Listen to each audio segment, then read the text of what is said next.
तो उधर राहुल गांधी के हरियाणा दौरे पर बीजेपी के नेताओं ने भी तंज कसा है। बीजेपी ने तंज कसा और कहा कि जो राहुल गांधी जो दौरा है उनका, इस पर अनिल विज का ये तंज सामने आया है। उन्होंने कहा कि बिक गया जो वो खरीदार नहीं हो सकता। राहुल गांधी ने जो करना है कर लें, कांग्रेस खत्म हो चुकी है।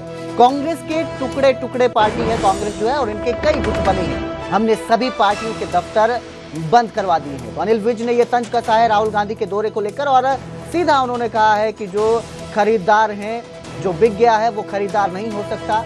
राहुल गांधी ने जो करना है वो कर लें, कांग्रेस खत्म हो चुकी है।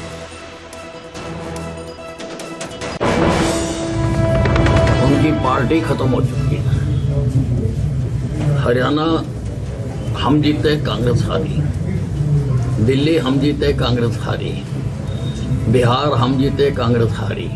बीएमसी हम जीते, कांग्रेस हारी। और आगे भी जहाँ जहाँ चुनाव होंगे वहाँ बीजेपी जीतेगी, भारतीय जनता पार्टी जीतेगी, क्योंकि नरेंद्र मोदी ने राजनीति की दिशा बदल दी है। पहले होती थी सिर्फ झूठे नारे देते थे, झूठे वादे करते थे, गरीबी खत्म कर देंगे, ये कर देंगे।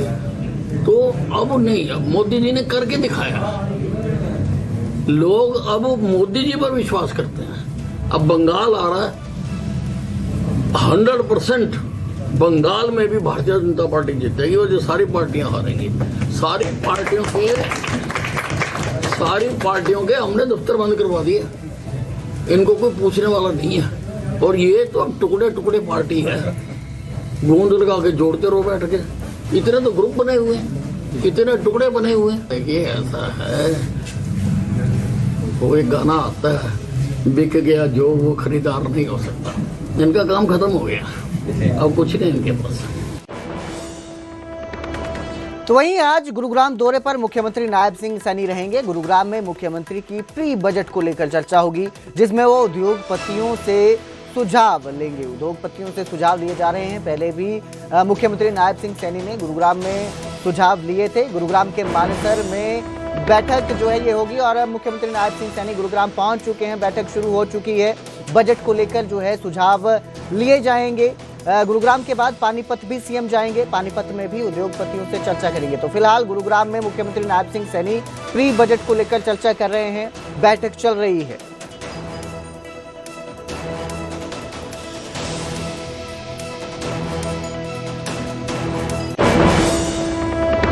तो उधर दिल्ली में बीजेपी की बड़ी बैठक जारी है। बीजेपी के नए अध्यक्ष नितिन नवीन मीटिंग ले रहे हैं। सभी राज्यों के प्रदेश अध्यक्ष और संगठन मंत्रियों के साथ चर्चा की जा रही है। हरियाणा बीजेपी के अध्यक्ष और संगठन मंत्री भी इसमें मौजूद हैं। तो कल ही नितिन नवीन जो है राष्ट्रीय अध्यक्ष बने हैं। औपचारिक तौर पर उनका ऐलान किया गया है राष्ट्रीय अध्यक्ष के तौर पर। इस कार्यक्रम में प्रधानमंत्री नरेंद्र मोदी भी पहुंचे थे, और उसके बाद ही नितिन नवीन जो है वो एक्शन मोड में नजर आए हैं। पहले दिन से ही उन्होंने कार्य करना शुरू कर दिया है। सभी राज्यों के प्रदेश अध्यक्ष और संगठन मंत्रियों के साथ चर्चा की जा रही है। नितिन नवीन जो है ये बैठक ले रहे हैं। खुद जो राष्ट्रीय अध्यक्ष हैं बीजेपी के, वो सभी राज्यों के प्रदेश अध्यक्ष और संगठन के मंत्रियों के साथ चर्चा कर रहे हैं। हरियाणा बीजेपी के संगठन को किस तरह से मजबूत करना है, इसको लेकर भी चर्चा होगी। हरियाणा बीजेपी के अध्यक्ष और संगठन मंत्री भी इस बैठक में मौजूद है। तो ये जो है एक बैठक चल रही है। पहले दिन ही उन्होंने एक्शन पे नजर आ रहे हैं नितिन नवीन। इस खबर पर ज्यादा जानकारी के लिए मेरे सहयोगी रवि मिश्रा हमारे साथ जुड़े हैं। जी रवि, एकदम एक्शन में नजर आ रहे हैं नितिन नवीन जो है राष्ट्रीय अध्यक्ष बनने के बाद, और आज सभी प्रदेशों के अध्यक्षों के साथ बैठक हो रही है। किस तरह से इस बैठक को देखा जा रहा है? बिल्कुल, देखिए साफ तौर पे एक महत्वपूर्ण बैठक राजधानी दिल्ली में भारतीय जनता पार्टी मुख्यालय में इस वक्त हो रही है। भारतीय जनता पार्टी के नवनियुक्त राष्ट्रीय अध्यक्ष नितिन नवीन इस बैठक को अगुवाई करते हुए नजर आ रहे हैं। तमाम राज्यों के प्रदेश अध्यक्ष, प्रभारी और संगठन मंत्रियों को इस बैठक में बुलाया गया है। बात करें मुख्य रूप से पंजाब और हरियाणा की, तो हरियाणा और पंजाब के भी प्रदेश अध्यक्ष और प्रभारी इस बैठक में मौजूद हैं, और तमाम राज्यों में किस तरीके से पार्टी की तमाम गतिविधियां चल रही हैं और किस तरीके से ब्लॉक लेवल, बूथ लेवल पर पार्टी को एकजुट होकर चलना है, और जो भी दिक्कतें पार्टी फेस कर रही है उसको जल्द से जल्द उसको सॉल्व आउट करने के, सुलझाने के लिए इस बैठक को मुख्य रूप से माना जा रहा है। क्योंकि जिस तरीके से कल ही नवनियुक्त राष्ट्रीय अध्यक्ष ने ये बात कह दी थी कि पार्टी में किस तरीके से काम करना है और पार्टी की तमाम चीजों को ग्राउंड लेवल पर पहुंचाना है, जिसके मद्देनजर आज ये महत्वपूर्ण बैठक होते हुए नजर आ रही है। बात करें हरियाणा के राजनीतिक दृष्टिकोण से, तो ये बैठक बिल्कुल महत्वपूर्ण इसलिए है क्योंकि जिस तरीके से हमने देखा बीते दिन दक्षिणी हरियाणा के तमाम बड़े बीजेपी नेता आपस में मतभेद और मनमुटाव करते हुए नजर आए, बयानबाजी करते हुए नजर आए, जिसको लेकर प्रदेश अध्यक्ष ने पहले ही कह दिया था कि राष्ट्रीय अध्यक्ष बनने के बाद नितिन नवीन के सामने ये तमाम मुद्दे उठाए जाएंगे। और जिस तरीके से ये बैठक आज चल रही है तो माना जा रहा है कि तमाम महत्वपूर्ण मुद्दों को आज यहाँ पर डिस्कस किया जाएगा और उसको जल्द से जल्द सुलझाने की पुरजोर कोशिश और कवायद में हरियाणा टीम नजर आएगी।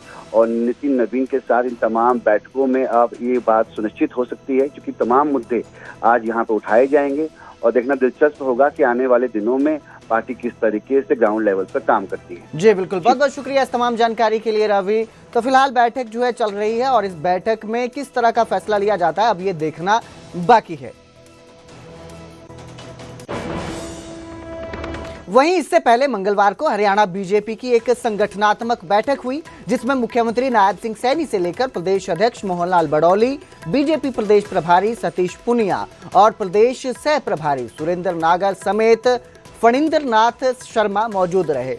इस दौरान संगठन से जुड़े मुद्दे और आगामी कार्यक्रमों को लेकर भी चर्चा की गई।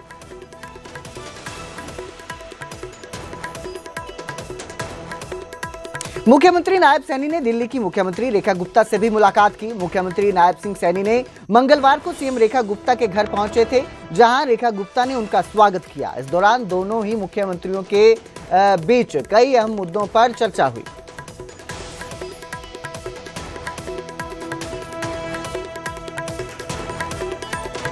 तो वहीं हरियाणा सिख गुरुद्वारा मैनेजमेंट कमेटी का मामला श्री अकाल तख्त साहिब पहुंच गया है।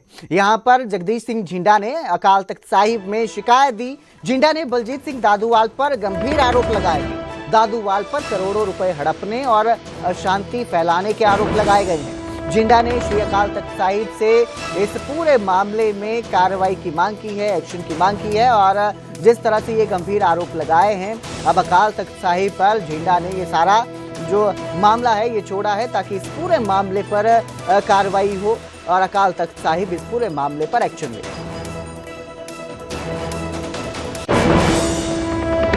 कमेटी वालों बेनती करना आया हाँ एक गुरसिख होने के नाते कि एक कलेशी जो हरियाणा कमेटी कलेश पाई बैठा है ਉਹਦਾ ਕਲੇਸ਼ ਕੱਟਣ ਵਾਸਤੇ ਬੇਨਤੀ ਕਰਨੀ ਹੈ ਕਿ ਪੰਜਾਬ ਤੋਂ ਆ ਕੇ ਗੁਰਦਾਸਪੁਰ ਤੋਂ ਆ ਕੇ ਜਦੋਂ ਦਾ ਵੀ ਹਰਿਆਣੇ ਵਿੱਚ ਆਇਆ ਹੈ ਉਹਨੇ ਹਮੇਸ਼ਾ ਕਲੇਸ਼ ਪਾ ਕੇ ਰੱਖਿਆ ਹੈ।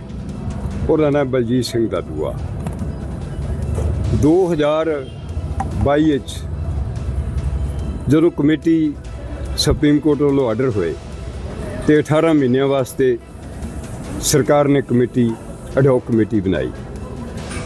2022 ਵਿੱਚ ਫਿਰ ਉਸਨੇ ਪੰਜੋਖੜਾ ਸਾਹਿਬ ਦੇ ਵਿੱਚ ਮੀਟਿੰਗ ਦੇ ਵਿੱਚ ਮੈਂਬਰਾਂ ਨੂੰ ਗਾਲੀਆਂ ਕੱਢੀਆਂ, ਧਮਕਾਇਆ, ਡਰਾਇਆ, ਜੋ ਕਿ ਸਿੱਖ ਧਰਮ ਦੇ ਵਿੱਚ ਇਹ ਗਵਾਰਾ ਹੀ ਨਹੀਂ ਕਰਦਾ ਕਿ ਇੱਕ ਧਰਮ ਪ੍ਰਚਾਰ ਕਮੇਟੀ ਦਾ ਆਪਣੇ ਆਪ ਨੂੰ ਅਖਵਾਉਣ ਵਾਲਾ ਚੇਅਰਮੈਨ ਤੇ ਮੀਟਿੰਗ ਦੇ ਵਿੱਚ ਮਾਵਾਂ ਭੈਣਾਂ ਦੀਆਂ ਗਾਲੀਆਂ ਕੱਢੇ, ਇਹ ਸ਼ੋਭਾ ਨਹੀਂ ਦਿੰਦੀ। ਇਸੇ ਕਰਕੇ ਹੀ ਸਭ ਤੋਂ ਵੱਡਾ मैं इस करके पेश हुआ कि मैं 20 साल लड़ाई लड़ के हरियाणा से गुरुद्वारा प्रबंधक कमेटी में होंद विच लियांदा। मेरा बहुत विरोध भी होया, दुनिया भर के सिखां ने विरोध किया कि झिंडा साहब श्रोमणी कमेटी तोड़ रहे हैं, पर मैं हरियाणे का हक लैण वास्ते कि हरियाणे के गुरुद्वारियां की संभाल उस तरीके नाल नहीं हो रही जिवें होनी चाहिए है।